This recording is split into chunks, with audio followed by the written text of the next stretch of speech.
What caused the downfall of the original Jurassic Park? Greedy intentions and nefarious actions that destroyed a vision of creation. Here at the DPG, we believe that those who do not learn from history are doomed to repeat the same mistakes. With that in mind, we've investigated the 1993 incident, as well as InGen's mission to control and cover up the facts surrounding it. Information has been minimal, details have been deliberately skewed, and the public lied to. Until now.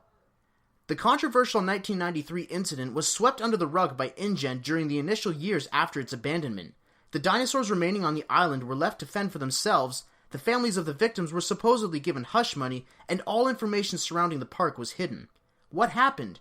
In 1993, an InGen computer programmer named Dennis Nedry was alleged to have deactivated Jurassic Park's security systems in an act of sabotage, likely to steal dinosaur embryos to sell on the black market or to a rival company.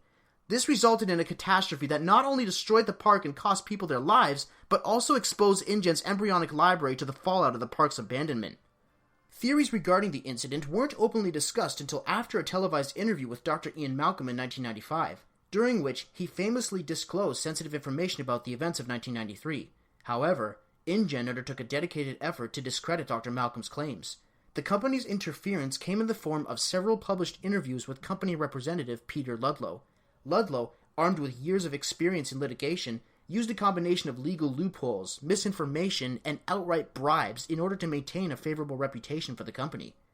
Out of a desire to preserve Costa Rica's reputation as a safe tourist paradise, Costa Rican officials contributed to the cover-up as well, stating in print, quote, "John Hammond and InGen's work is filed under genetic research for an ecological preserve. There is no evidence or credibility to far-fetched claims of living dinosaurs." End quote. Ultimately, the misdirection worked. The public became convinced that the eccentric mathematician was lying, and that InGen was not responsible for any wrongdoing as a result of their genetics program. Jurassic Park was dismissed as a hoax, and the public moved on. Of course, the narrative that Ludlow had carefully constructed began to unravel in 1997, when the Tyrannosaurus was set loose in San Diego.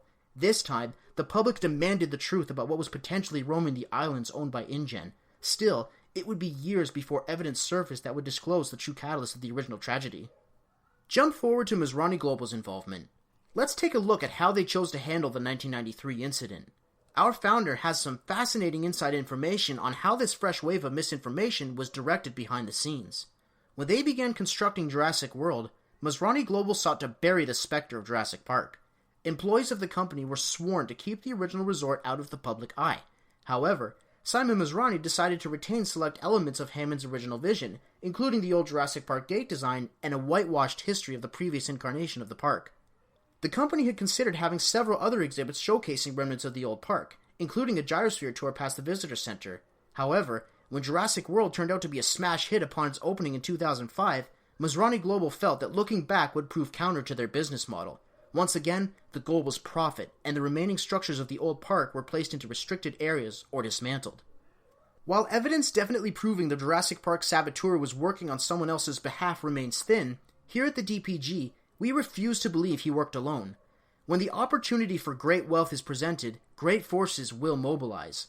It might seem obvious to demand those responsible for these animals keep an eye on their employees, especially given the more recent events at Jurassic World, but who's to keep an eye on the employers?